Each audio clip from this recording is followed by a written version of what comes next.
Mesdames et messieurs, c'est un coup de tonnerre qui vient de retentir sur l'Union européenne et de l'OTAN. Ah oui, les États-Unis d'Amérique viennent de trancher le dossier ukrainien.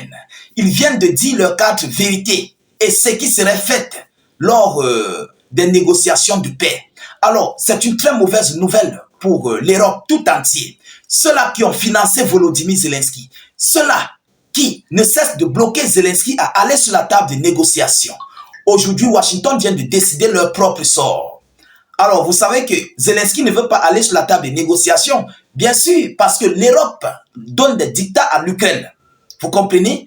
Alors, aujourd'hui, l'émissaire spécial du dossier ukrainien, donc, ce monsieur que vous voyez, qui a été nommé d'ailleurs par M. Donald Trump, il s'appelle M. Keith Kellogg.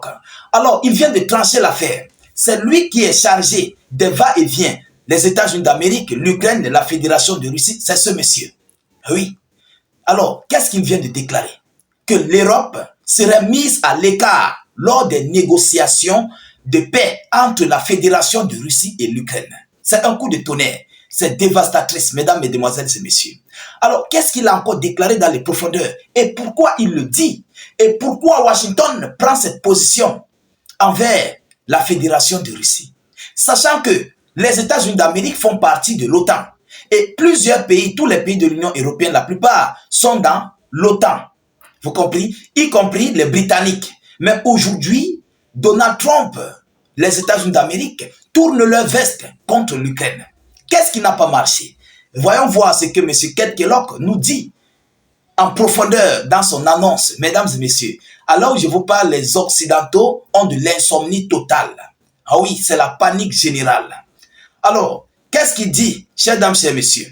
Avant de continuer, rassurez-vous de partager la vidéo dans tous les groupes possibles. Mettez cette vidéo au moins dans 5 ou 10 groupes. Notre but, en fait, c'est d'informer le million de personnes. Permettons à tous ceux-là qui cherchent nos vidéoconférences d'y trouver. Et lorsque vous êtes là, cliquez sur le bouton suivre là sur notre page Facebook. Et sur YouTube, vous cliquez sur le bouton s'abonner, juste là en dessous. Vous comprenez, c'est très important. Cela vous permettra de ne plus rater nos différentes vidéos d'actualité ou bien de rater notre page.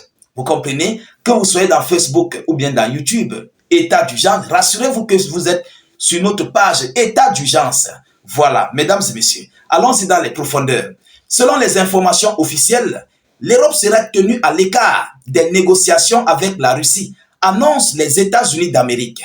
M. Keith Kellogg, émissaire spécial américain sur la question ukrainienne, explique qu'une présence européenne à la table des débats ne se produira pas.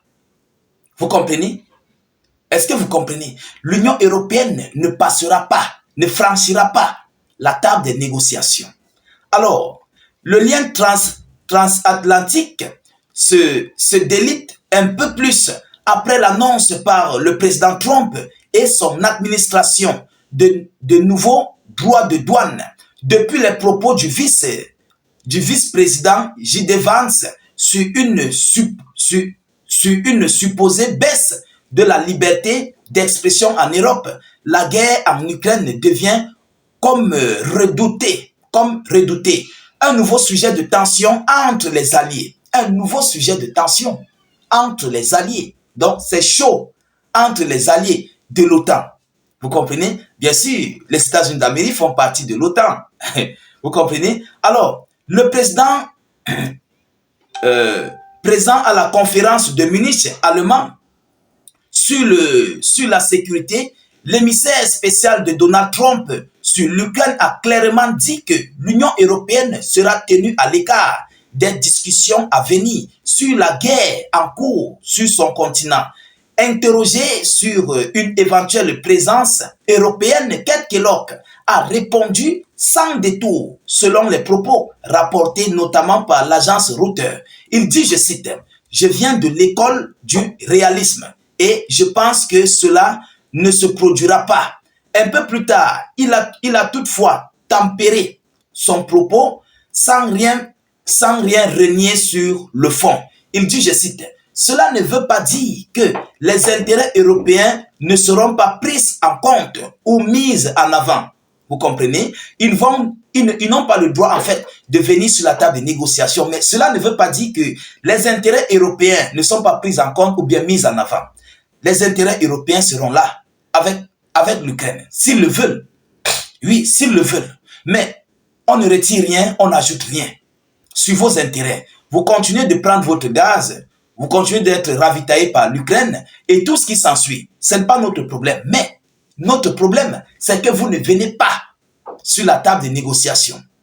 Mesdames et messieurs, alors, il a continué en disant, il a justifié ce choix par un précédent comme le rapporte Le Monde. Il a rappelé les accords de Minsk de 2015 intervenus après l'invasion de l'Est des régions les plus orientales de l'Ukraine par la Russie et l'annexion de la Crimée en 2014. Allemagne et France étaient des parties prenantes de l'accord aux côtés de l'Ukraine et de la Russie. Il y avait beaucoup de monde, mais cela n'a pas fonctionné, a déclaré M. Kate Kellogg. Il dit, c'est une manière de dire que ce que vous avez fait dans les années passées, mais si nous aussi nous le faisons, à quoi ça va déranger? Il a pris l'exemple. Mais pourquoi on vous dit que vous ne devez pas venir sur la table de négociation et vous insistez? Voilà pourquoi il a pris l'exemple. En 2015, vous comprenez? Mais pourquoi Washington le fait?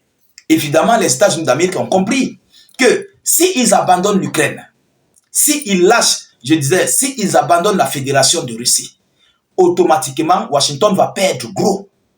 Ils vont perdre. Parce que Washington est là, en fait, pour ses intérêts. Ils sont là pour leur business. Oui. Déjà que la Russie possède 90% des terres rares. C'est que les États-Unis d'Amérique ont besoin. Vous comprenez? L'Ukraine n'a plus ça. Tout ce que Washington veut se trouve sur le sol ukrainien. Que ce soit le pétrole, l'uranium enrichi, c'est du côté de la Russie. L'uranium enrichi, qui est même enrichi par les États-Unis, que les États-Unis d'Amérique enrichissent en Russie. Vous comprenez? C'est sur le sol russe qu'ils le font. Et transféré. Mesdames et messieurs, hormis cela, nous avons les engrais et plusieurs d'autres. Voilà, on ne peut pas compter. C'est beaucoup en fait. C'est énorme. Alors, est-ce que l'Ukraine serait capable de donner tout cela aux États-Unis d'Amérique, y compris les ressources puisées dans les terres rares? Je crois que non. L'Ukraine ne possède plus tout cela. L'Ukraine est une Ukraine ruinée, est une Ukraine affaiblie, est une Ukraine à reconstruire. Et il va falloir beaucoup d'argent. Trump, les États-Unis d'Amérique ne sont pas prêts à construire l'Ukraine, à mettre de l'argent sur quelque chose où ils ne savent pas si ça va les rapporter. Oui, voilà en fait la réelle chose. Mais par contre, avec la Russie, qu'est-ce qu'ils vont dépenser? Je crois que rien. Ils mettent les Européens à l'écart. Allez, Poutine extrait, et voilà, ils commercialisent avec les États-Unis d'Amérique, et à un bon prix. Ça va ici affaiblir l'Europe. L'Europe serait affaiblie économiquement. Oui, l'Europe serait affaiblie. Et la Russie aura plus de rentabilité dans la scène internationale, dans le marché international. Vous comprenez? Alors, chers dames, chers messieurs, voilà ici en quelques mots ce que les États-Unis d'Amérique viennent de déclarer à leurs alliés européens. Mais ce qui nous fait marrant, ce qui nous fait marrer ici, c'est quoi? C'est que les impérialistes se tirent entre eux, en fait. Ils se tirent entre eux. Les gros poissons impérialistes mangent les petits. Oui, l'heure est grave, c'est gâté. Mesdames et messieurs, quant à nous, nous continuons de suivre cette actualité le plus près que possible. Nous ne manquerons pas de vous tenir informés de la suite de ces hostilités ou bien de cette négociation de paix. Continuez de rester aux aguets, continuez de patienter et d'attendre toujours nos informations en temps réel. C'est pourquoi je vous dis de vous abonner au maximum pour ne plus rater nos prochaines vidéos d'actualité. Partagez la vidéo dans tous les groupes possibles. Cela vous permettrait ici, bien sûr, d'informer en fait nos différents frères qui veulent ou qui cherchent nos différentes actualités. Je vous reviens tout à l'heure pour une prochaine série d'actualités. Soyez encore salués une fois de plus. Ciao, ciao.